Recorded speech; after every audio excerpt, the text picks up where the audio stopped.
রাজশাহী মহানগরীর কাশিয়াডাঙ্গা থানা হতে লুটকৃত শটগানের ১৩ রাউন্ড গুলি ও পুলিশের পোশাকসহ বিভিন্ন সরঞ্জাম উদ্ধার করেছে র্যাব-৫।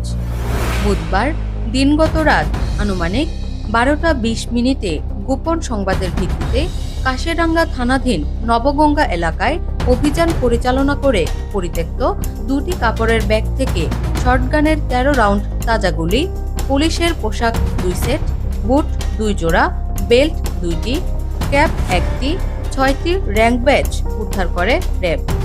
র্যাব জানায়, অভিযানের সময় র্যাবের উপস্থিতি টের পেয়ে সংশ্লিষ্টরা পালিয়ে যায়। উদ্ধারকৃত আলামত আইনানুগ ব্যবস্থা গ্রহণের জন্য কাশিয়াডাঙ্গা থানায় হস্তান্তর করা হয়েছে।